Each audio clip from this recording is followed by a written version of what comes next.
श्याम सुंदर ने कहा है, कर्मण्यवाधिकारस्ते मा फलेषु कदाचन।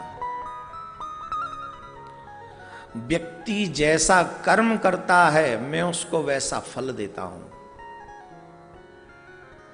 अच्छा हो या बुरा। कार्तिक मास में आपके प्रत्येक कर्म का फल आपको अधिक लगता है, चाहे आप अच्छा कर्म कीजिए चाहे आप बुरा कर्म कीजिए, यह आपके ऊपर डिपेंड है।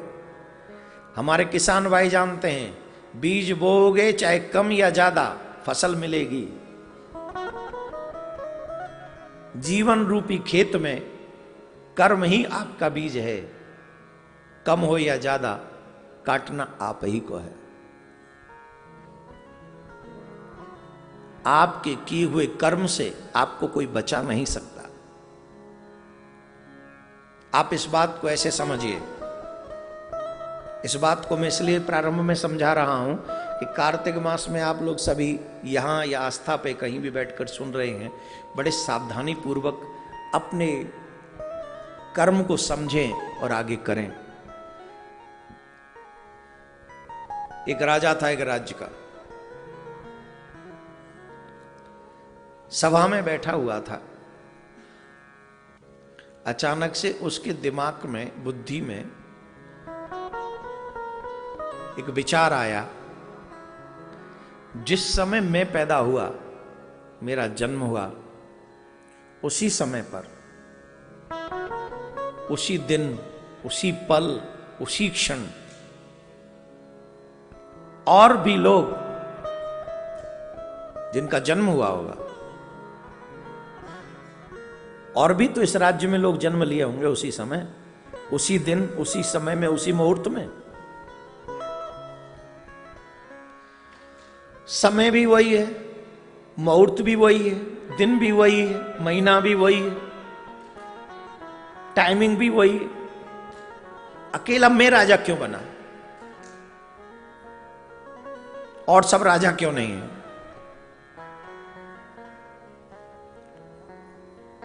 अब संदेह छोटा तो था नहीं, प्रश्न छोटा तो था नहीं। आज उसका सभा में मन नहीं लग रहा था, आज वो परेशान था, आज वो उदास था। राजा अपसेट था, ये प्रश्न उसके मन में घर कर गया था। राजा इस प्रश्न का उत्तर चाहता था, वो जानना चाहता था कि अकेला मैं ही राजा क्यों? वजह क्या है, रीजन क्या है, कारण क्या है?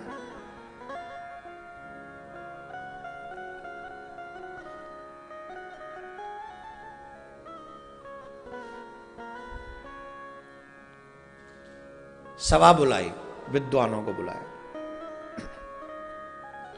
और विद्वानों के सामने एक ही प्रश्न, उसी पल में, जिस पल में मेरा जन्म हुआ, उसी पल में और लोगों का भी जन्म हुआ होगा, लेकिन राजा अकेला मैं ही क्यों बना?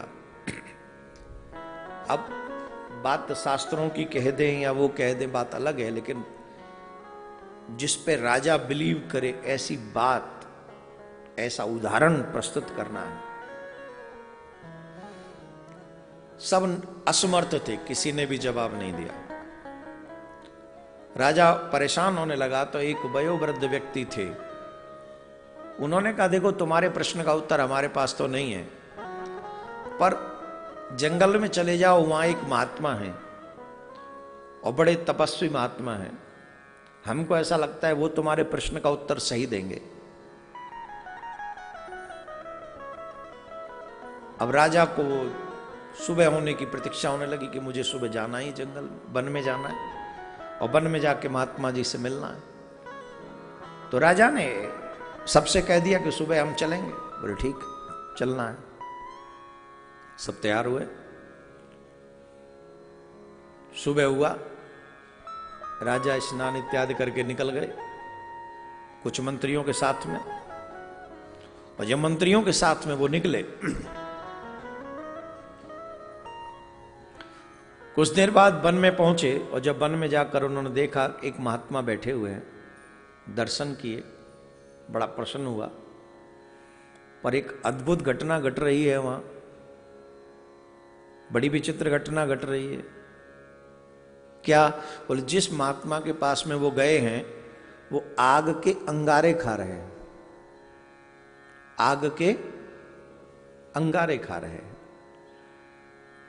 महात्मा तपस्वी हैं और अंगारे खा रहे हैं, मतलब आग खा रहे हैं। बात समझ से परे थी, पर भी फिर भी कर क्या सकते थे। प्रणाम किया और राजा ने कहा कि मैं आपके पास एक जिज्ञासा लेकर आया हूं, मैं आपसे कुछ जानना चाहता हूं, मैं जानना चाहता हूं। प्रश्न किया, जिस समय में, जिस मुहूर्त में, जिस दिन में, जिस महीने में मेरा जन्म हुआ, उसी समय में, उसी महीने में, उसी मुहूर्त में और बहुत लोग इस राज्य में उत्पन्न हुए होंगे, पर राजा अकेला मैं ही क्यों बना? संत अग्नि खाते रहे और कहने लगे, तेरे प्रश्न का उत्तर मेरे पास नहीं है, जा आगे चला जाए, एक और महात्मा बैठा होगा, उससे जाके पूछ। राजा को लगा इनके पास आया, अब इन्होंने भी आगे खिसका दिया, पर प्रश्न का उत्तर चाहिए था, इसलिए राजा आगे गया। आगे गए, वहां जाके देखा, महात्मा को प्रणाम किया, एक बड़े श्रेष्ठ संत से वो विराजमान है। वहां पहुंचे तो वहां भी ये घटना घट रही है अजीब सी, और वो अजीब घटना ये है कि महात्मा माटी का भक्षण कर रहे हैं, बार बार मिट्टी खाए जा रहे हैं, बार बार मिट्टी खाए जा रहे हैं, बार बार मिट्टी खाए जा रहे हैं। एक आग खा रहा है, एक माटी खा रहा है। राजा ने पूछा, मेरा प्रश्न है, मैं अपना प्रश्न लेकर आपके पास आया हूं। प्रश्न है, अकेला राजा मैं ही क्यों बना? उसी समय में और भी लोग उत्पन्न हुए होंगे, जन्म हुआ होगा। तो महात्मा बोले, तेरे प्रश्न का उत्तर मेरे पास नहीं है, जल्दी चला जाए, एक गांव में एक व्यक्ति मरने वाला है, उस व्यक्ति से जाके मिल, वही तेरे प्रश्न का उत्तर देगा। और सुन, लेट हुआ तो वो मर जाएगा। शहर से आए वन में, वन से जाओ गांव में, यात्रा है, करनी पड़ेगी। अब राजा दौड़े, उस व्यक्ति का नाम पूछते पूछते उसके घर तक पहुंचे। वो व्यक्ति चारपाई पे पड़ा हुआ है, मरने की प्रतीक्षा कर रहा है। राजा ने कहा, आपके पास आया हूं कुछ जानने के लिए। अरे बोले, मैं तो मरने वाला हूं, अब क्या जानोगे मुझसे? अरे मुझे महात्मा ने भेजा आपके पास, क्या आप ही के पास है मेरे प्रश्न का उत्तर? बोले, कौन से प्रश्न का? प्रश्न क्या है तुम्हारा? तो बताया, जिस समय में मेरा जन्म हुआ, जिस दिन, जिस महीने, जिस मुहूर्त में, और भी तो लोग जन्म लिए होंगे, पर राजा अकेला मैं ही क्यों बना? बोले, राजा अच्छा हुआ तू समय पे आ गया, नहीं तो मैं मर जाता। सुन, तुझे एक कहानी सुनाता हूं, बड़े ध्यान से सुनना।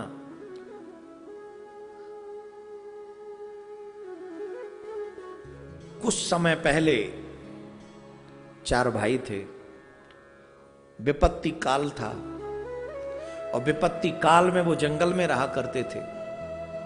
कई दिनों बाद उन्हें भोजन करने को मिला, पर जैसे ही वो भोजन करने बैठे, वहां पर एक बाबा जी आ गए। तो बाबा जी ने कहा कि हमें बड़ी जोर से भूख लग रही है, कुछ भोजन हमें करने को दे दो। तो एक व्यक्ति ने कहा, तुझे अगर दे देंगे तो मैं क्या अंगारे खाऊंगा? मैं क्या आग खाऊंगा? दूसरे के पास गए, भाई भोजन करने को दे दे, भूख लग रही है। दूसरे ने कहा, तुझे दे दूंगा तो मैं क्या मिट्टी खाऊंगा? मुझे भी तो जिंदा रहना है। तीसरे के पास गए, उससे कहा, भैया भोजन दे दे करने को। तीसरे ने कहा, तुझे दे के क्या मैं मर जाऊं, भूखा मर जाऊं? सबसे छोटे के पास में गए, और सबसे छोटे के पास में जब गए महात्मा जी, तो उस व्यक्ति ने, उस छोटे ने अपने भोजन की थाली उसे दे दी, खुद भूखा रहा और महात्मा को पेट भर के भोजन करा दिया। बोले, इस कहानी से मेरे प्रश्न का उत्तर कहां मिला? बोले, इसी कहानी में तेरा उत्तर है। जानता है, वो जो अंगारे खा रहा था ना, कि वही बाबा जी है जिसने कहा था तुझे दे दूंगा, मैं क्या अंगारे खाऊंगा, मैं क्या आग खाऊंगा। जिसने ये कहा था मैं मिट्टी खाऊंगा, वही व्यक्ति मर के बाबा जी बना पर खा मिट्टी रहा है। और जिसने कहा था कि मैं तुझे दे दूंगा तो मैं क्या मरूंगा, वो मैं हूं। मैंने उसे नहीं दिया पर अब मैं मरने के लिए तैयार पड़ा हूं। रही बात वो चौथे की, जिसने अपना भोजन भी दे दिया था, जानता है वो हमारा सबसे छोटा भाई तू है।